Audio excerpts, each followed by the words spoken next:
Hello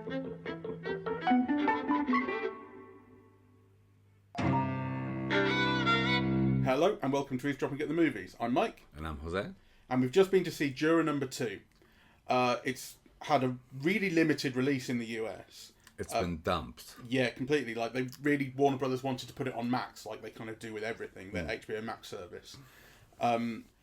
Matt Zoller Sites on Twitter has been very, very outspoken about this. He's been complaining. He's basically saying that they ended up doing a limited release of like 50 screens across the whole US, whereas it's opened in like 300 screens in the UK. And he was saying in, I think, Dublin, it's open at 8 alone in Dublin, you know, compared to 50 in the whole US. So it's been really kind of insultingly done. And it's a Clint Eastwood drama, and people turn out for Clint Eastwood films like massively. Like the kind of the Grey Pound, quote unquote, yes, hugely goes for Clint Eastwood. People get off buses to go and see him. You know, mind you, the British release has been overstated because here in Birmingham it's playing at Cineworld at 11:40 in the morning, and that's the only screening. Yes, that's also true. So it's like it's wide, but it's also limited in terms of the number of the screenings that we're getting. That's true. The trailer was one of the most compelling things that I'd ever seen because I could not believe that I hadn't seen this idea before. The idea seemed so obvious, and I couldn't believe that I hadn't seen it. And melodramatic. Right. The idea is you're on a jury, and the guy whose guilt you're there to assess, you know didn't do it because what he's being accused of, you know you did. Yes. If you have the power to send someone else down for what you did or to get him off, what do you do, right? And all these things immediately come into play. And I was kind of thinking, why have I never seen this idea played out? I know, it's a great concept, really. It must have been like, it feels like it must have been like an Alfred Hitchcock Presents or a Play for Today or something like that. I mean, I'm sure it's been done before. It has to have been, but I can't think of when it has been. Anyway, just an unbelievably compelling trailer. I could not wait to see this. So we have. And what do you make of it? I loved it, really.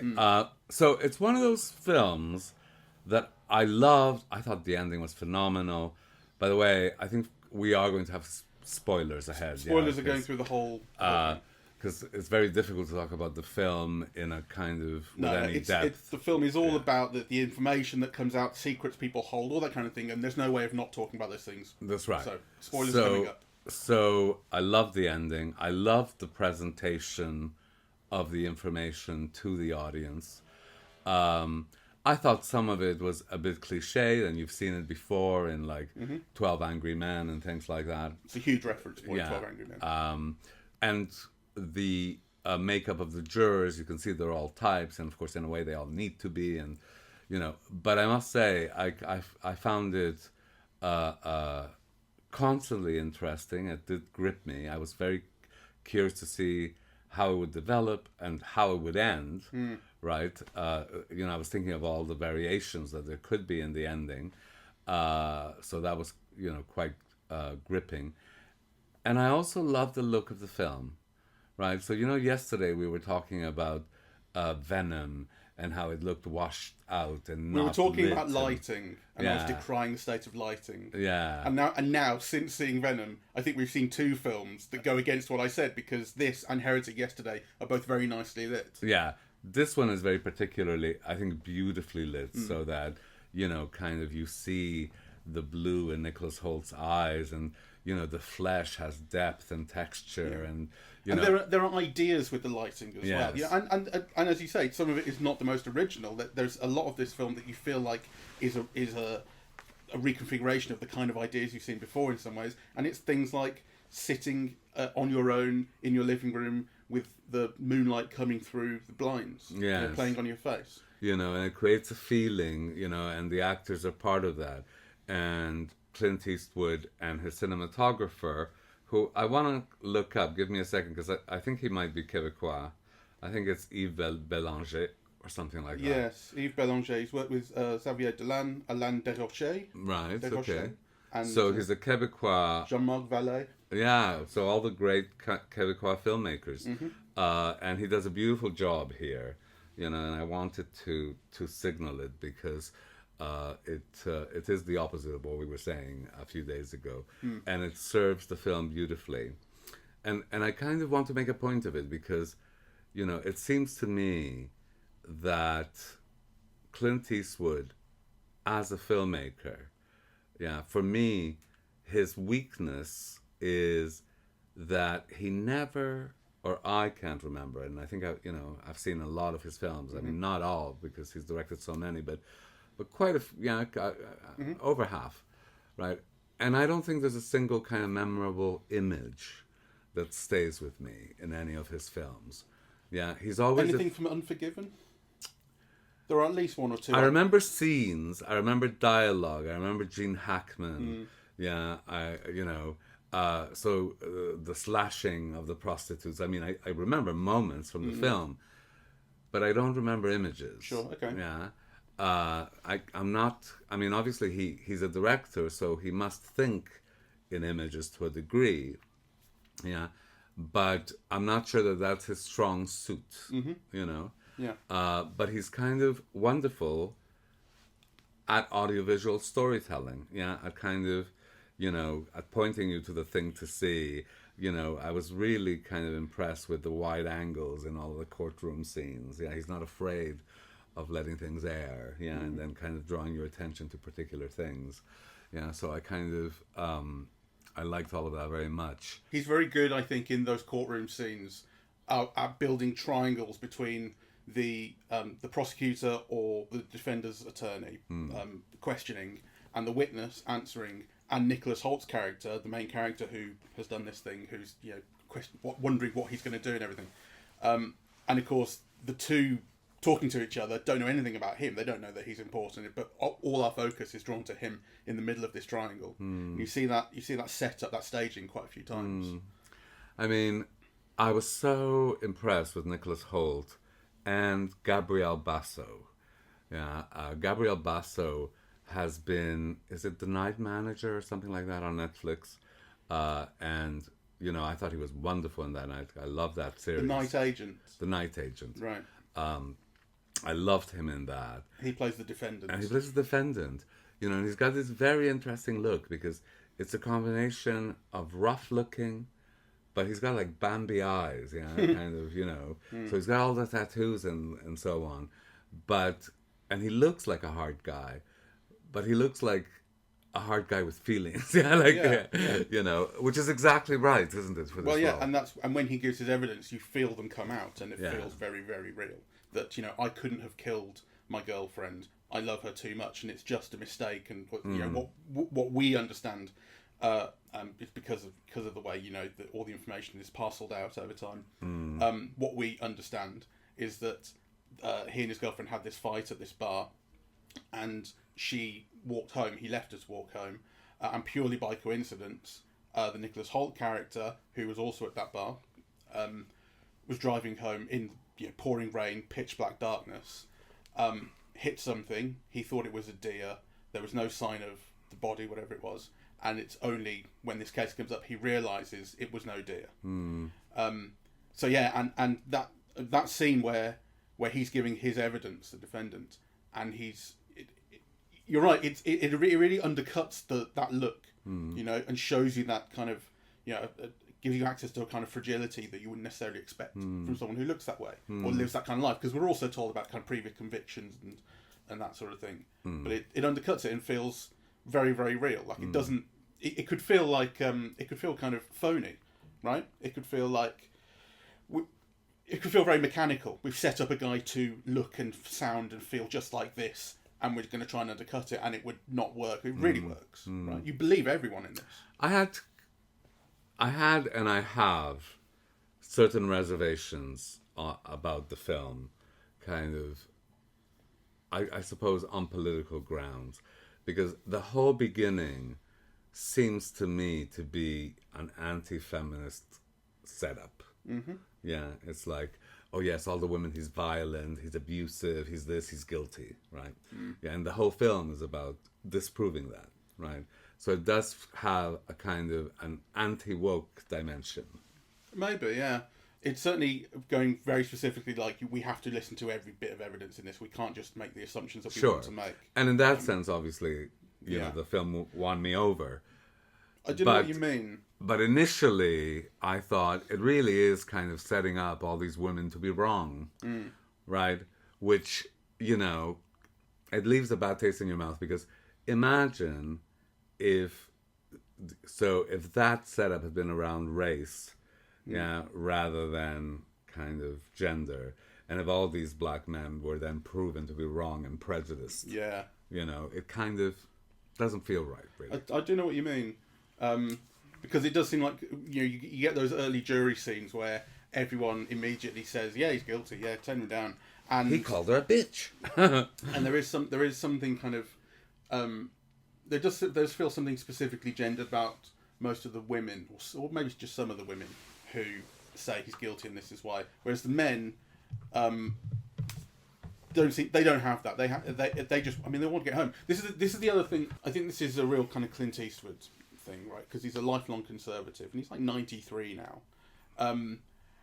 And so his conservatism is hard left in relation to MAGA, really. But didn't he appear on stage some years ago for Trump or at the RNC? Yeah, he did, and he made an ass of himself talking to a chair. Yeah. So and people going, God, he's losing it. But there is something I've associated with this film.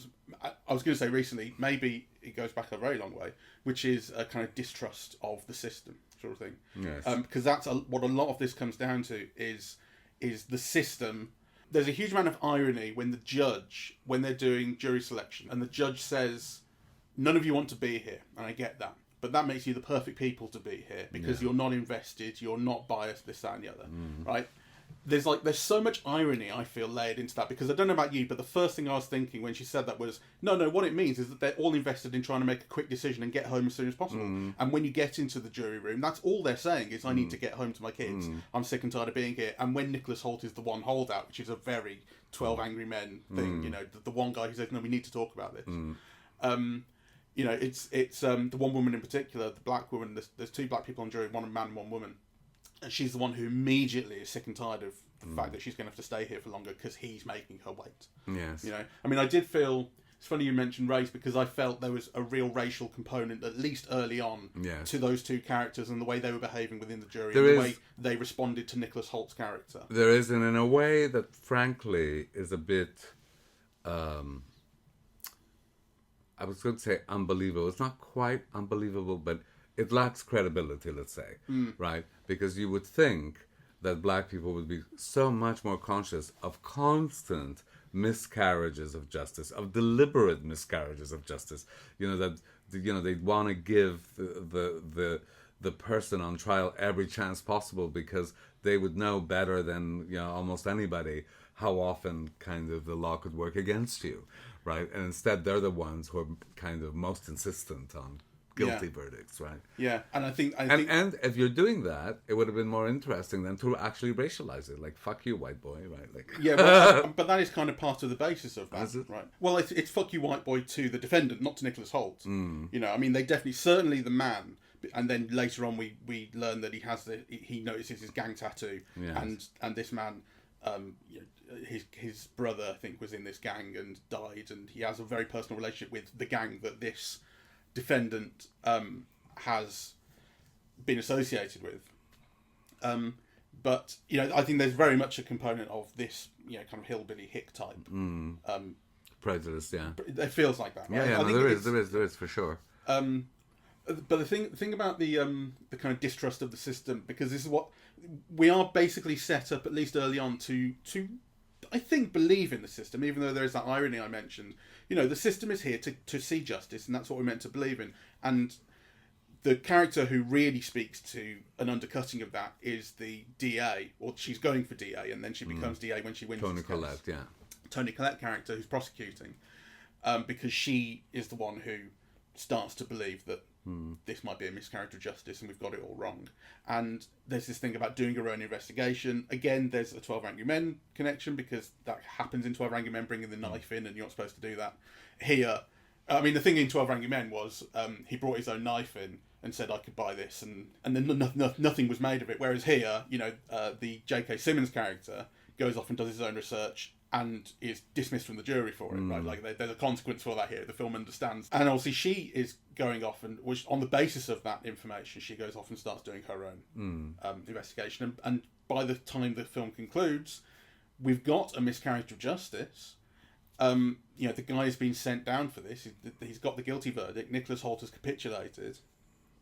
But she knows well and true that this wasn't justice being served, and even though she benefited from it, is justice more important? And I think there's a really interesting thing going on, which is that family is constantly being mentioned. Right? I need to get home to my kids. I've got a baby on the way, and there is a feeling, like in modern society, I think, that anything is permissible if you can justify it by I've got a family. Oh my God! Yes, it is. I'll kill anyone to save my kids. I know. And that, I think, is really interesting that it's being critiqued here by someone who is, like I say, this lifelong conservative. Because I don't think you ever see that critiqued ever, and it's so interesting to see that here because essentially what we're getting from the Nicholas Hoult character, when we learn that he's, as I say, capitulated and given his guilty verdict that he knows is wrong. He's done it because I have a family and I can get over this. And all I wanted was for that guy to be a good guy, ultimately. Like when you see that flashback of him in the bar, and we've had this thing about him being a recovering alcoholic, and he said, I was at the bar that night and I ordered a drink, but I didn't drink it. And I never questioned that. And then when we see the flashback, and you see the drink in front of him, I'm going, oh no, don't have been lying about this. I need you not to have been lying about this, because I believe in you, man. Yeah. But ultimately, what we get is that as much as he wants to be a good guy, and he says to the DA at the end, "I'm a good person," we know that he's not, because he's been able to send this guy to prison for life with no parole, knowing that it's wrong, and go home to his wife and his new baby, and not think about it. I know. Well, I think the interesting thing is that what you see in the film, and I think this is what's original, or to me so intriguing about it anyway, is that you see the makings of a bad man. Because when he arrives at the courtroom, and this is so clever in the script, he has no idea. Yeah, I mean, basically, for all this time he thought he'd killed a deer, and he couldn't see anything, and he just went home, right? So it wasn't even a hit and run. I mean, he wasn't conscious that he'd hit a person, right? And he did stop and he did check, and he just couldn't see it. So until that point, he really is an innocent man. I mean, he was a participant in an unfortunate accident that he wasn't even fully aware of, right? But then once he realizes, it becomes a moral dilemma. Exactly, what does he do? And by the end of the film, he actually has become a bad man. He sent an innocent person to jail for life so that he could enjoy his life with his family. And there's one scene that I think was missing, which I would love to have seen, which is the scene where he changes his vote.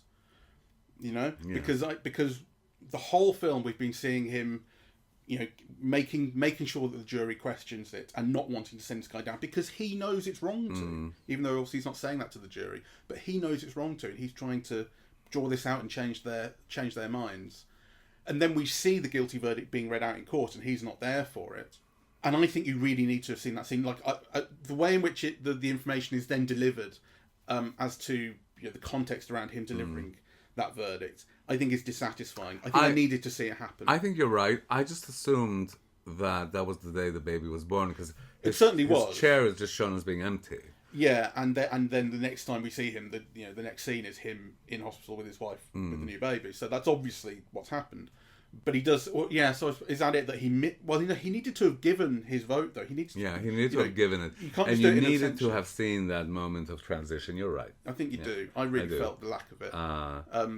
And I also think there's it's almost like half a scene I felt was kind of missing, which is when, right at the end, the new DA, the prosecutor, Toni Collette's character, sits next to him on the bench, because what we know at that point is we know that he knows she's visited the house, and obviously we know that she has worked out, because we've just had the moment of realization. We've had a bit of a cinematic sort of, a flashback in her head of, moments of, just like at the end of Usual Suspects, sort of all the memories playing back. So we know that kind of they know these things about each other, but they haven't actually spoken about it yet. And I felt like it needed to just be maybe played slightly differently, that there needs to be more of a sense of shock from Nicholas Holt's character that he has been found out that this has been deduced. I felt it was lacking there. That scene almost plays as though they already know this already somehow. Yeah. I mean... It's only a kind of slight tonal thing, really. Well, I don't know, because that should have been a moment, a big moment, for the audience and for the characters. You felt and it was really underplayed. I think it was almost thrown away, really. Yeah, so I think, I think I should be more forceful about disliking that, because I think it was lacking. Yeah. I mean, I kind of, to an extent, I think the trailer is much more dramatic than the film is. You know, like I really thought this was going to be like constantly kind of the moral dilemma was just going to be huge and constantly playing out in my head, and it's not. It's a quiet drama. It plays out very gently and slowly. It's kind of gently compelling, if you like. But it doesn't play for big dramatic moments so much.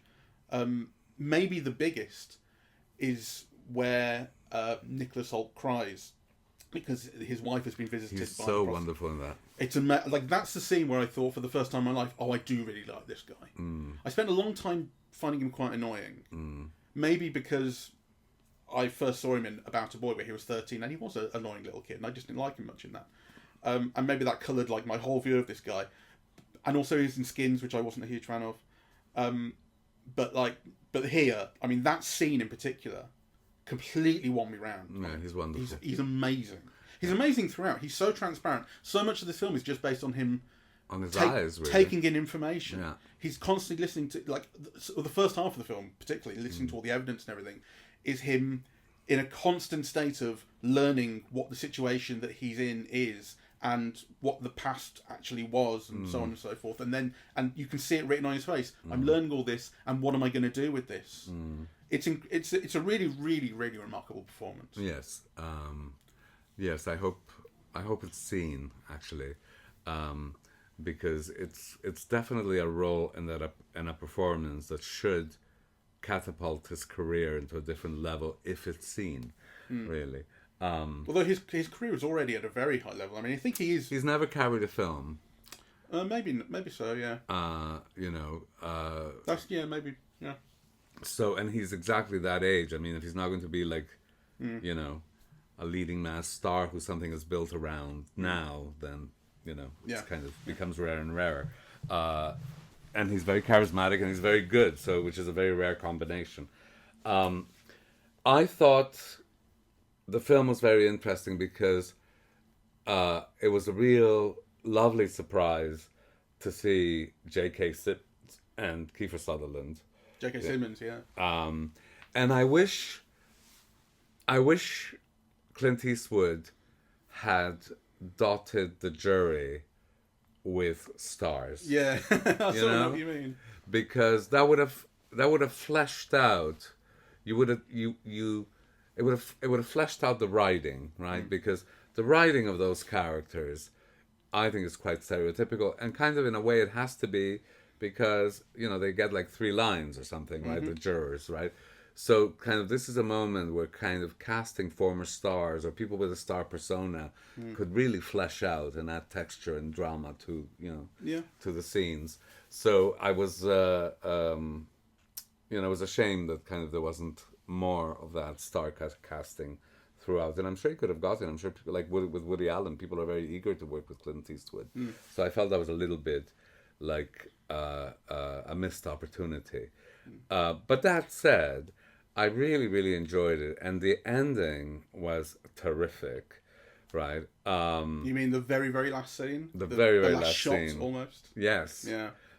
And I think kind of, you see, this is the thing about Clint Eastwood, because in a way, like, he is conservative, and he does believe in certain things, and however much he critiques the American social system, justice system, he basically...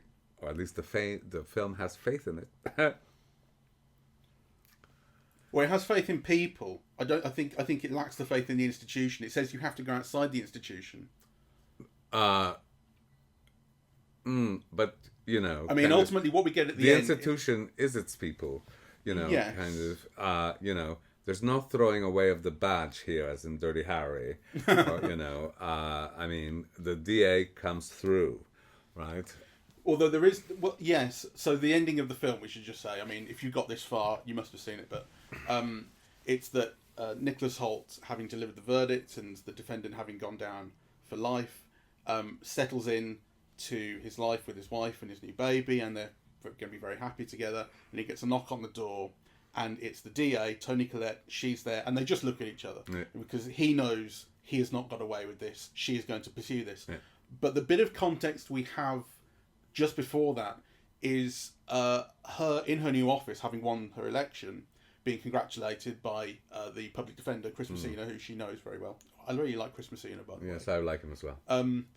And he says, like, if you pursue this, you'll be a laughingstock. And I don't remember the dialogue exactly. To me, the implication seemed pretty clear that you'll be throwing away this job if you do this. Yeah. Like getting this conviction got you this job. We knew that from the start. She was pursuing. She had to get the conviction. It was going to win her this election. Sure. You'll be throwing that away if you pursue this. Sure. So that. But so therefore she's decided to throw it away. It's a belief in the system. The law will come through.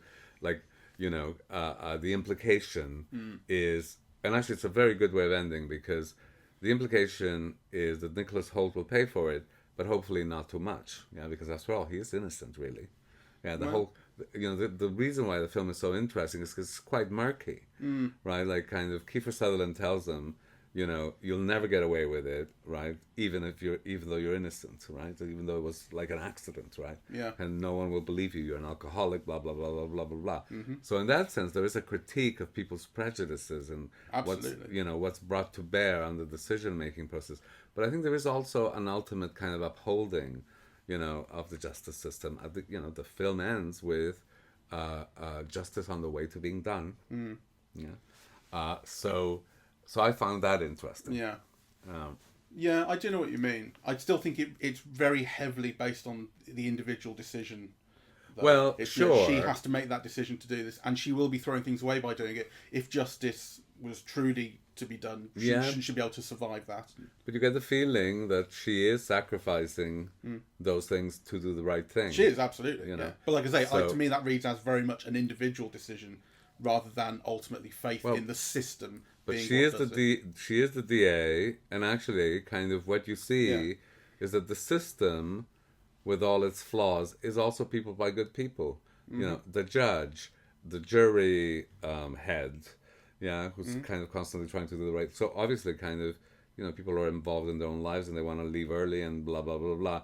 Yeah, but ultimately, you see that kind of, people are really trying to do the right thing. Yes. Right. Yeah. So, which to me is interesting in the light of Clint Eastwood's kind of conservatism, which is, kind of a traditional conservatism would include a real mistrust of the institutions, and a real critique of them. But in this film, it seems to me that critique is also bounded by an ultimate faith in the system. I mean, it feels like a healthy distrust here. Whereas, I mean, for me, the other big reference point when I'm thinking about Clint Eastwood and the system, the institutions, is Sully, which was about Sully Sullenberger, who piloted that plane that got hit by bird strikes and had to land in the Hudson River in New York. And that was that was an amazing thing when it happened. It was kind of the anti 9/11, right? Like, this guy saved New York from a plane strike. Yeah. That's really what it was. And that film is about the aftermath of that and finding out what was the cause of this, and it's about I think it was the NTSB, which is the Transport Security Board, basically trying to get Sully for negligence. And it has courtroom scenes, and he ultimately prevails, and it's no, I did everything by the book. This was just a mistake. And the trouble is that I read a little bit about that case, and I was interested in it, and the NTSB is the most sort of upstanding body in the world, because airplane safety in particular is the most seriously taken of all things. Much more than cars, motorbikes, and the rest of it. It's it's super, super rigid. And when you read about the actual things in that case, it's they weren't trying to get Sully. They were just trying to understand what happened so we can prevent this from happening again. Sort of thing. What can we put in place to and the film is just, it's so interested, it's so keen on the system persecuting the man that it throws away the truth completely. I had a real problem with that. Right. Anyway, so I was wondering, would I see something like that here? And here, to me at least, it feels that the distrust of the system that's being shown is A, much more realistic, and B, much more healthy. It's kind of it's like it's distrusting in places where things should be distrusted. We know that eyewitness evidence is not to be trusted, which we see here. We know that incorrect convictions are given all the time, and people in America, because of the death penalty, people are put to death for them, and there's no coming back from that. So like it feels like this is the right place to be putting that distrust the way I see it. Anyway, I thought it was kind of interesting because it's almost the kind of cinema that we don't get anymore. Yeah, I was thinking that. It's a film about serious issues dealt seriously in a complex manner. Yeah, that kind of lingers in the mind and gets you to mull over what you've seen. Yeah, I don't think it's a great film, but I think it's a really interesting film that I enjoyed very much, and it has absolutely wonderful performances, really. And it's so great to see, the director knocking one out at 93 like this. My God, yes. I mean, and just the other day we saw Gladiator 2, which I think Ridley Scott's 83 or so. Yeah. So he's got another 10 years to go. And you kind of think, it's funny, when you think about what 30 years ago Clint Eastwood did Unforgiven, where he was already, that was the film which was summing up his career. Yeah. And he had 30 years since then. I know. You think, this is the age at which people are supposed to be doing their summing up my career films, and this is just another great drama that he's putting out. Yeah. It's that simple. Yeah. It's fantastic. I really, really enjoyed it. I really, really enjoyed it, though, I have all of the niggles that you've just heard, and whilst finding it very entertaining, I didn't quite find it great. But that said, kind of, it was very enjoyable and it's very good. So, I would recommend kind of people see it. If you can at the cinema. If it's anywhere near you. Because of that relatively limited release and so on. Although, like I say, if you've listened this far in the podcast and haven't seen it, then sorry, we ruined it all. Anyway, thank you all very much for listening. We're eavesdropping at the movies, and we are on Apple Podcasts, Audible, Spotify, SoundCloud, YouTube, and YouTube Music. On social media, we're on Facebook and Twitter at Eavesdrop Movies, and Blue Sky, eavesdropping.bsky.social, and the website is eavesdroppingatthemovies.com. Thank you very much. Bye-bye.